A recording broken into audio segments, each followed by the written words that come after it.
à la chaîne de Mathématiques Sciences. Aujourd'hui, je vais vous présenter et expliquer une nouvelle vidéo. Et dans cette vidéo, donc, pour les premières spécialités mathématiques, ici, je vous propose tout simplement d'apprendre à trouver la mesure d'un angle en utilisant le produit scalaire. Alors, il y aura une vidéo comme ça, un petit peu simpliste, dans le cas le plus simple possible, avec l'exercice qui s'affiche là. Donc, ce sera vraiment l'application, entre guillemets, directe de cette affaire-là. Et après, on aura une vidéo où on le fera, mais dans un cas un petit peu plus compliqué, vous le verrez. Ok?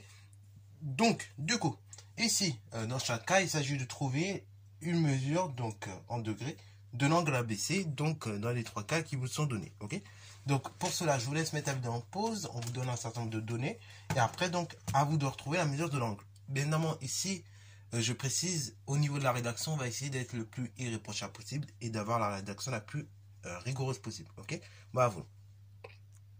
Alors du coup, c'est parti mon kiki. Donc correction de cet exercice. Donc exercice numéro 37. Donc il s'agit, comme je l'ai dit, de calculer les mesures en degrés de l'angle ABC. Alors premièrement, bon, c'est ce que je vais faire là. Bien évidemment, vous n'êtes pas obligé de le faire. On va juste copier les données pour s'approprier les choses. Donc on a AB égale 3, AC égale donc 6 et AB scalaire AC égale 9 racine de 2. Ok? Bon, vous savez que le produit scalaire, justement, donc quand on a ces données-là, AB puis AC, et qu'on connaît la mesure de l'angle formé par les deux vecteurs, ici la mesure de l'angle BAC, dans ce cas-là, vous savez que tout simplement, pour calculer le produit scalaire AB scalaire AC, on ressort notre magnifique formule. Donc, U scalaire V, c'est la norme de U fois la norme de V fois le cosinus de l'angle formé entre mes deux vecteurs. Je reformule donc maintenant pour mon énoncé. AB scalaire AC, ça serait donc la norme de AB, en fait la longueur AB, fois la norme de AC, c'est-à-dire en fait la longueur AC, multipliée par le cosinus de l'angle formé entre mes deux vecteurs, c'est-à-dire l'angle BAC. Donc on va le noter. Donc premièrement, je rappelle ma formule, donc on a dit AB scalaire AC, alors du coup on va l'écrire directement avec les données qui nous sont données, c'est donc la norme de AB, c'est-à-dire la longueur AB, fois la longueur AC, ou bien norme de AC, multiplié par le cosinus de l'angle formé entre mes deux vecteurs, c'est-à-dire l'angle BAC. Jusque-là, on est d'accord. Là, maintenant, ce que je veux, c'est le cosinus de l'angle BAC.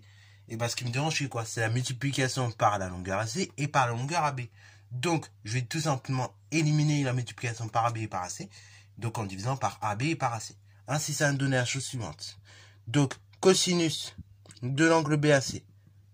Ok? Là, est égal donc le produit scalaire des deux vecteurs, AB scalaire AC, divisé par AB fois AC. Donc là, je pense qu'on commence à avoir l'habitude au niveau des manipulations de formules avec la spécialité physique-chimie. Donc là, pareil, je vais avoir cosinus de quelque chose, de BAC, est égal donc autre chose. Je vais éliminer ce fois AB fois AC. Donc ce qui me dérange, c'est cette multiplication par AB et par AC. Donc je divise par AB et je divise également par AC. Ok, comme on l'a fait ici.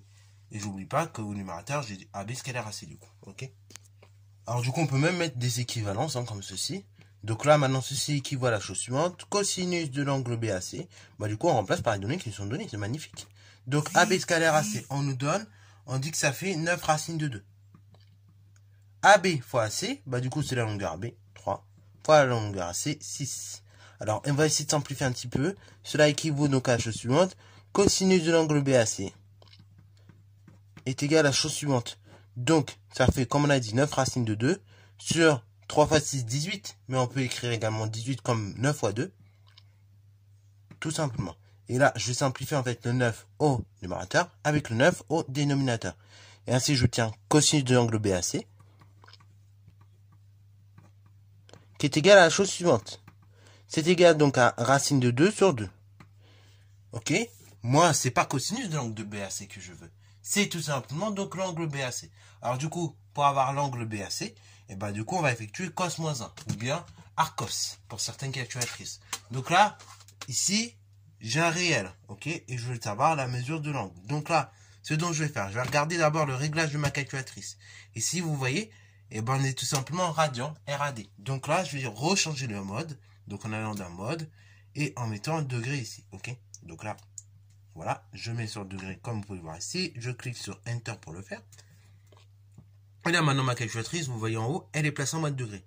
Je fais donc seconde quitter. Et après, je fais donc, comme je l'ai dit, seconde puis quitter. Et on revient à cet écran-là de départ. Alors bon, là, la mesure de l'angle, en réalité, un jour on apprendra cette valeur remarquable. Ça fait partie des valeurs remarquables.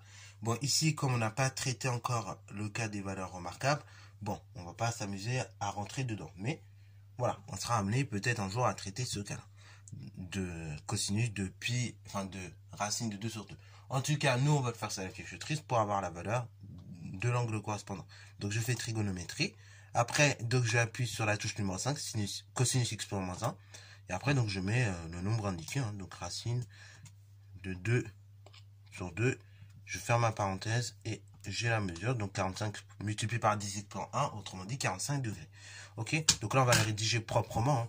Donc cosinus d'angle BAC égale racine de 2 sur 2, on avait dit, ce qui signifie que l'angle BAC, c'est égal donc à la chose suivante, cosinus exposant moins 1, ou bien si vous voulez arc cos, ok, je vais noter les deux, hein, pour que vous soyez rassurés peut-être. C'est cosinus exposant moins 1 du nombre indiqué ici, hein, donc racine de 2 sur 2, ou bien on peut noter de la façon suivante, BAC, donc BAC évidemment est égal à arc cos, hein. Donc arc cos, comme ceci, de racine de 2 sur 2. Alors là, c'est une nouvelle notation, on va falloir faire attention, et en effet, en classe de seconde, voire en classe de première, on est plus rigoureux, ça dépend des profs. C'est vrai qu'en classe de troisième, je n'ai pas été trop rigoureux, hein, pour le passage de la mesure du cosinus à la mesure de l'angle, mais là, en classe de première, déjà, je vais être un petit peu plus rigoureux là-dessus. Donc, il va falloir bien noter ces choses-là. Et donc après, bah, quand on effectue ceci, hein, BAC, on trouve qu'il fait la chose suivante, c'est-à-dire 45 degrés exactement. Ok, je ne mets pas de C, on n'est pas sur des températures, on n'est pas en physique chimie. Je mets tout simplement en haut puisqu'il s'agit du degré dans l'angle. Ok, bravo.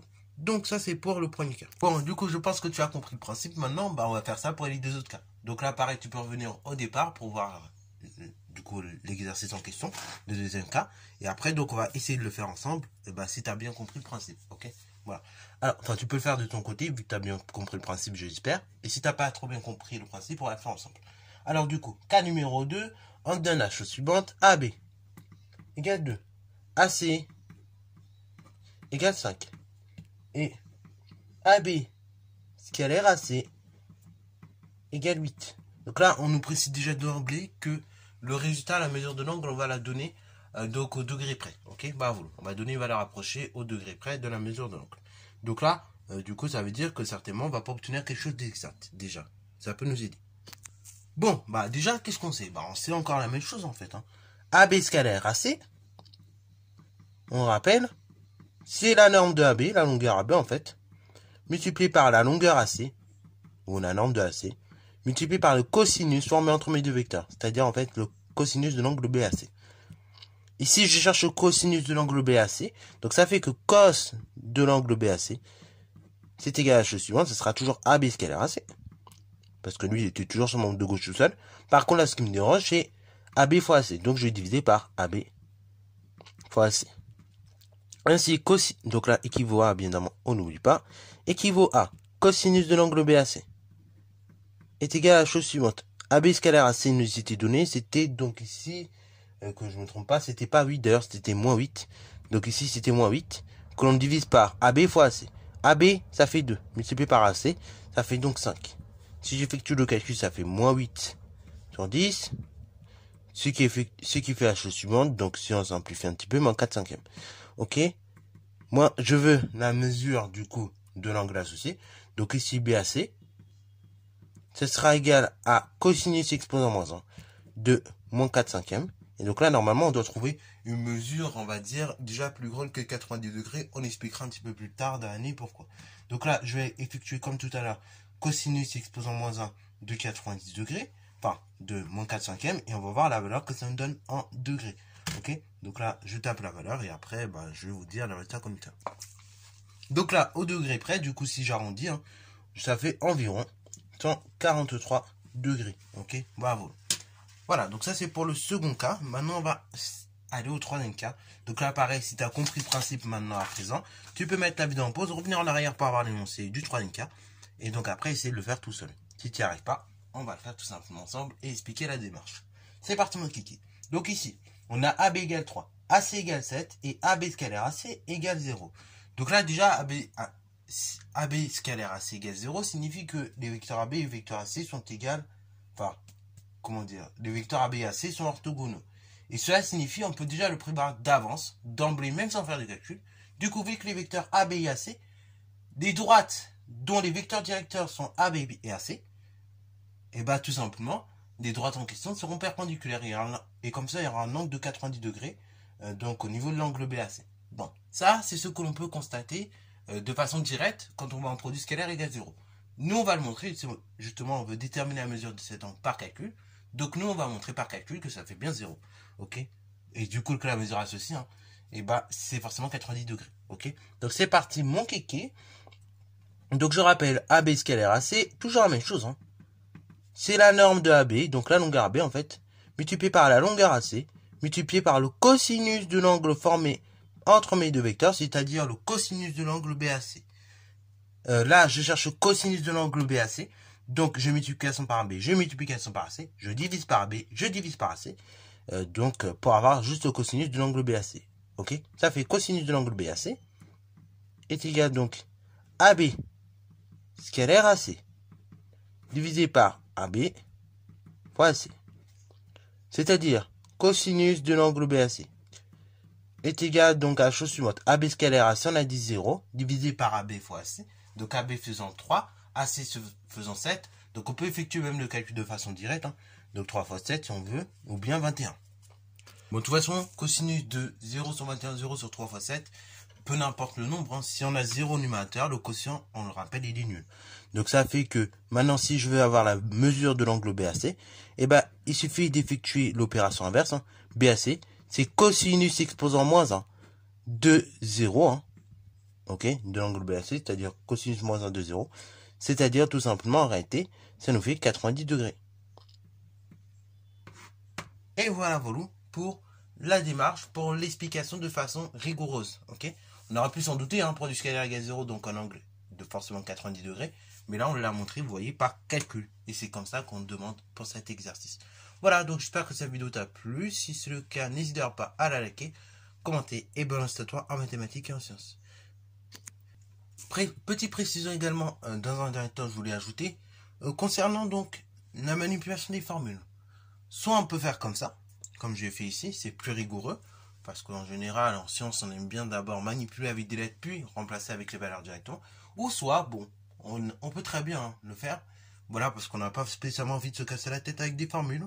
Donc on peut tout simplement mettre la formule de base, hein, puisqu'ici il ne s'agissait pas d'exprimer, hein. Donc on peut mettre tout simplement les données de base, donc la formule qu'on connaît à la base, et après, on remplace par les valeurs que l'on connaît, hein, et après de là, on se retrouve avec la même formule à l'arrivée. Ok, c'est juste que là, bah, au lieu qu'il y ait cette formule-là, donc à un moment donné dans la manipulation, on sera avec des chiffres.